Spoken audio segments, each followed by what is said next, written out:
Just sit right back and you'll hear a tale of a fateful trip.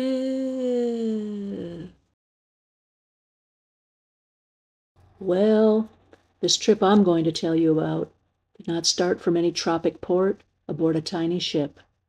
No, this is not that sort of tale, but a fateful trip, indeed it was.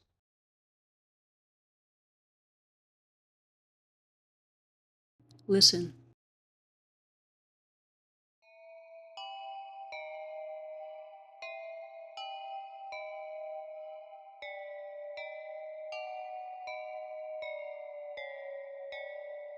In those quiet, dark hours that begin the separation of January from February, an 84-year-old woman in the Catalina foothills of Tucson, Arizona, was disappeared from the home she had lived in the majority of her life. Earlier that evening, she had taken an Uber ride to the home of her daughter and son-in-law to have dinner and play games with the family. Several hours later, she was driven home by her son-in-law, who dropped her off outside her garage door. You probably heard her name. No, she was the mother of her famous, wealthy, media personality, youngest daughter. And that is why we in the United States and the world on February 1st, 2026, knew she had gone missing. And I'm glad that we did.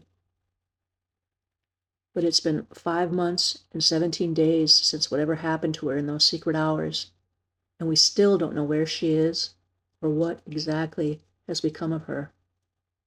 This tragic disappearance of Nancy Guthrie, most notably known as the mother of Today Show co-anchor Savannah Guthrie, son Cameron, and daughter Annie, had me bewildered and aghast that something like that, and in such a manner, could actually happen. I mean, we've all lived long enough and have seen enough in this world we are living in to know that, unfortunately, it does every day, and to other people. It happens. People go missing. Other people's mothers go missing. Yet we don't always hear about them, so we don't know.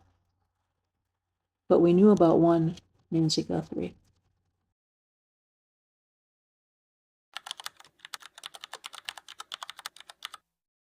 Approximately 70,000 adult women go missing in the United States each year. Spread evenly, that's 192 every single day.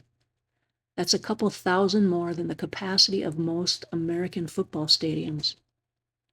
Picture it, a full football stadium of adult women go missing each year. That is an unfathomable number, and it's devastating. Well, the number itself is not unfathomable. I just made it fathomable. It's a full football stadium. Unfathomable is that it actually happens at all, and to so many every year. The media is drawn to some of them, and those we hear about, but most we don't. Earlier this year, media from all over swarmed to the Catalina foothills in Tucson. For months, laid wait outside her home and spread themselves all down along the neighborhood street named North Camino Escalante for any word regarding what happened to Nancy Guthrie. Some were still there in June until Sheriff Chris Nanos gave the order to arrest them.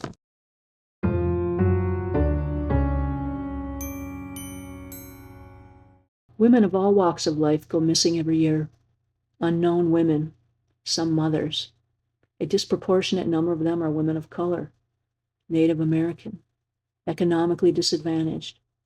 Some may have lifestyles or engage in activities that put them in more frequent contact with people who would want to do them harm. Men, mostly. At the macro level, as a society, we don't care enough, or even at all, about most of these unknown missing women. Not really. Not like we should. Not like we could. We don't know who any of them are. We don't even know they've gone missing. It's at the micro level where they matter to us. A child or parent, a sibling, cousin, aunt or uncle, a lifelong friend, our coworker, or member of our volunteer group or place of worship. Maybe it's the person who serves us at our favorite restaurant or rings us up at the store, a neighbor, or the lady in the library who helps us find books, or that person we see every Thursday sitting in their lawn chair during lunchtime enjoying the music on the square.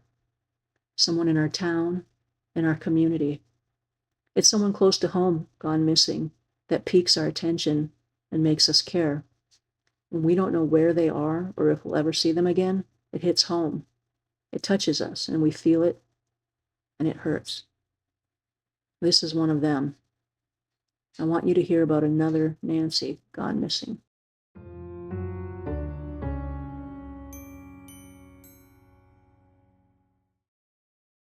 The high was expected to be around 80 degrees the Monday morning 47-year-old mother of two, Nancy Renkas, drove away from her home in the small town of Florence, Wisconsin, to collect her mail and pick up the groceries needed for a special meal she was going to prepare for her family to celebrate the pending sale of the family's Tranquil Vista campground located in Pembine, Wisconsin.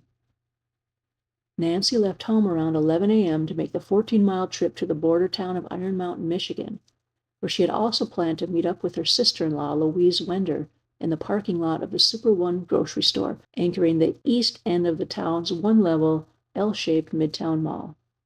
Anyone traveling through town on Highway US 2 passes by the little mall. The two of them were going to drive together to look at a camper trailer Nancy wanted to take a look at, with the possibility of purchasing. A little after 1 p.m., Nancy arrived at the Super One parking lot and parked her vehicle. She got out and got into a white 2010 Lincoln Navigator driven by her sister-in-law, Louise Wender. They drove out of the lot, heading east on Highway US 2. Just a little later, one of Nancy's adult children texted her to ask her to pick up another item from the grocery store. Uncharacteristically, Nancy did not reply. When Nancy did not return home that afternoon by 4 p.m., like she had said she would, her children began texting and calling her to find out where she was and what she was doing. It was not like their mom to not respond immediately to a text or call from one of them. Her children said it was very strange, odd to not hear from her, and it was especially concerning for her to not return home at all. The next morning, her two children began checking with family and friends. Then they called the local hospitals and jails. After all these attempts to locate their mother, when Nancy turned up nowhere, they filed a missing person report with the Florence County Sheriff's Office and continued to drive all over looking for her, anywhere they could think she might be. They located her vehicle parked in the Super One parking lot at the Midtown Mall. But no Nancy. Nancy Kathleen Renkas has yet to return from that fateful shopping trip. She went missing, poof, just disappeared on July 18, 2016.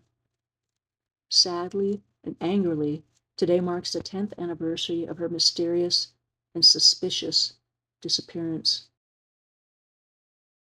I imagine she was in high spirits when she made that short trip to the store and to look at a camper she may have wanted to buy. I mean, I get excited when I make a little sale on Facebook Marketplace. So how might Nancy have felt about selling a piece of property? Well, she was going to cook a special fancy meal for her family to celebrate. That's how. They were all happy. Or was she? Was Nancy telling her children she'd be home that afternoon by 4 p.m. just a ruse? Had she decided instead to just up and abandon her family and her life? Did she run off with someone willingly? Was she abducted somewhere along the way? They didn't know.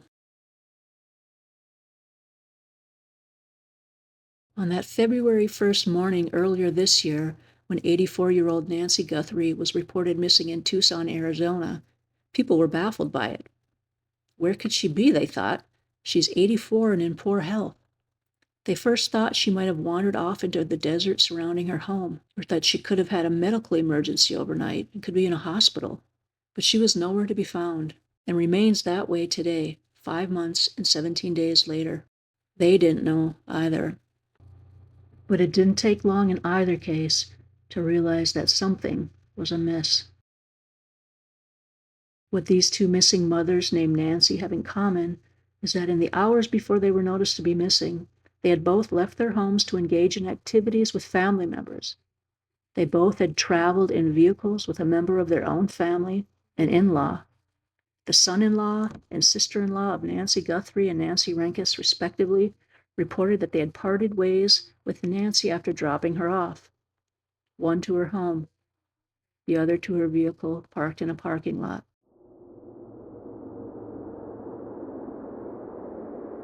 So where are they?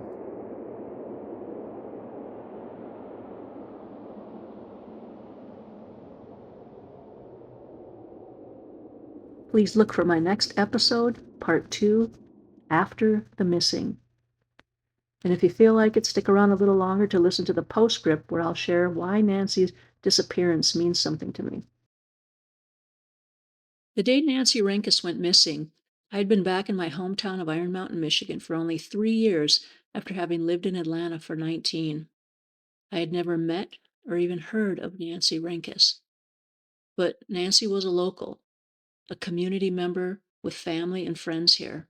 She went to the same places I did. She shopped at and even had a family member working at Super One Foods, where some of my family have also worked.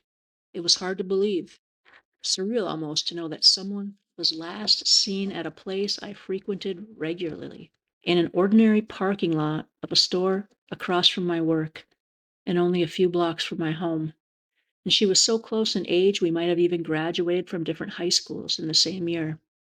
And day after day, I would ride by her missing person billboard, held down with cinder blocks and large rocks, in the lot next to the Crisp gas station, whose security camera had captured her last movements that day, and look across the street at the Super One parking lot where that security camera had last seen her, and just wonder what could have happened to her. So I'm telling you about Nancy Renkas because it affected me then, and still does now, 10 years later. And I want you to know, dear listeners, because her life is significant, and she should not be gone. We should not be left wondering where she is right now, still wondering after 10 years. I'm just a community member who can't get over the fact that someone in my own community, in my neck of the woods, just went missing without much of a trace. And I also believe we are to be our brothers and our sisters' keeper, to protect and not harm another, and to seek justice when harm is done. If you are a praying person, please lift up a prayer for Nancy Guthrie and Nancy Renkas and all the beloved women whose whereabouts remain unknown. Pray also for their families and loved ones. Creator God, be with all of them now and in the days to come. Give them some peace and strength in their continued search for answers. Amen. Please comment any thoughts or information you might have about either of these cases. And if you happen to know one of these ladies, please tell us about her so we can get to know her as more than just missing. I believe that until we get to know someone, they remain just an unknown stranger whose fate we barely care about. It's been far too long. Someone knows something. At this point, all we know is what we've been told. We don't know what law enforcement has that they cannot or will not share, or what it might take to solve these cases and find the Nancys. You might have the information they need.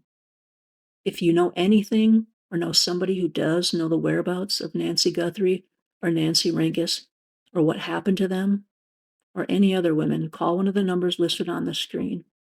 You can call the FBI at 1-800-CALL-FBI, or you can call the regional office for your own town. All you need to do is Google it, ask what's the FBI regional office, and name your town, and it'll give you a number.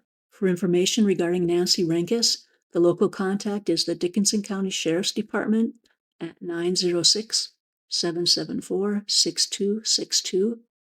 And for Nancy Guthrie, the Pima County Sheriff's Department at 520-351-4650.